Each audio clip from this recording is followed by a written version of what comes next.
Programme होने के बाद होना चाहिए। हाँ, तो आए सर फिर जी, अस्सलाम वालेकुम।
कैसा है Yes. सर, पूछेगी ना जी।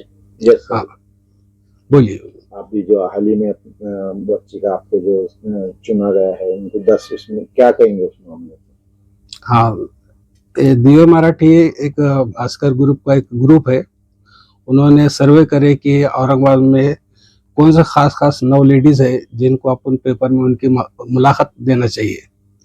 तो उसमें रिजवाना मेरी बेटी का भी नाम आया, क्योंकि उसने सीए करी और पहली या दूसरी मुस्लिम है जिसने सीए पास करी, और उसने 6 साल के गैप के बाद पास करी। उसकी वजह ऐसी है कि उस सीए का पहला साल पास हो गई, दूसरा साल भी पास हो गई, तीसरे साल में गई तो उसकी माँ की तबीयत खराब हो गई। उनको शुगर था, बीपी था, किडनी फेल हो गई और एक पैर टूट गया।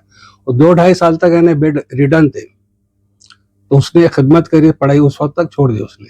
फिर बाद में मेरा भी ऑपरेशन हुआ, मैं व्हील चेयर पे था, मेरा भी 1.5 साल उसने खिदमत करी। फिर सबसे छोटी जो बेटी है उसने माँ की खिदमत के वास्ते पढ़ाई नहीं करी, तो माँ ने इससे परामर्श ली थी, ये जो लड़की है, कि उसकी शादी होने तक तो अपनी पढ़ाई बंद ही रखना। यानी कम से कम 6 साल का गैप उसमें रखी, और 6 साल के बाद जैसा वो सीए का फाइनल जो हाँ, तो 6 साल में देखिए आप, यानी सिलेबस बदल गया, हालत बदल गए, उसकी राइटिंग स्पीड बदल गई। 6 साल में उसने किताब हाथ में नहीं ली, फिर भी उसने जिद से पढ़ाई शुरू करी, और पहला पार्ट में ये फेल हो गई, मगर वो डिप्रेस हो गई कि अब मैं नहीं कर सकती। फिर लोग भी बोलने लगे कि कब तक इसको बिठा के रखते, शादी करा दो, वो सीए होने वाली नहीं है, ये सब डिप्रेशन हो गई हो। तो मैंने उसको हिम्मत दिलाया, बोला नहीं तू काबिल है। उसने बोली कि मैं कोई भी सीए के पास काम करी तो मुझे 20-25 हज़ार रुपये महीना मिल सकता है, क्योंकि मेरे 2 साल पास हो गए, तीसरे साल सिर्फ एक फाइनल रहेगा। मैं बोला मुझे पैसे की जरूरत नहीं, मेरा ख्वाब है कि तू सीए बन।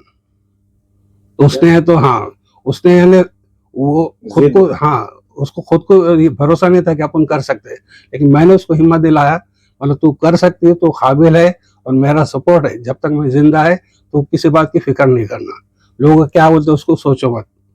तो उसने हाँ, उसने फिर से यानी एग्जाम दी और पहले साल में पास हो गए वो। तो ये देख कर तो बड़े बड़े पेपर वालों ने उसका इंटरव्यू लिए, उसमें एक दिव्य मराठी है, उन्होंने भी इंटरव्यू लिए। अब 11 तारीख को उसका इंटरव्यू आने वाला है जी।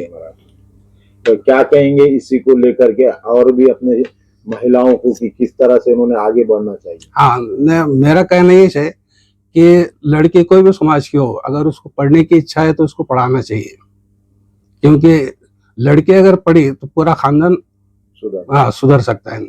लड़का पढ़ा तो सिर्फ एक ही आदमी, हाँ एक ही आदमी, खास करके मुस्लिम लड़कियां पढ़ती नहीं, या फिर उनको पढ़ाया नहीं जाता है।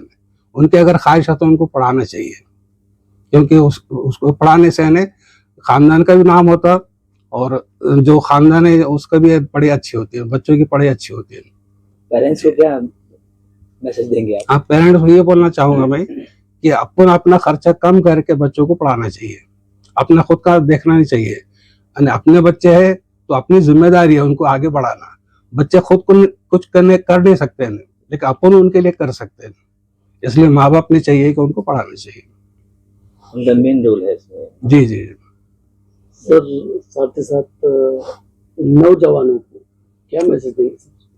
जैसे हाँ, नौजवानों को के मैं बारे में जो आज नशे की तरफ जो है तो हाँ बच्चे हाँ ज्यादा जा रहे हैं, तो जी, उनके जी। लिए सर क्या मैसेज देना चाहिए?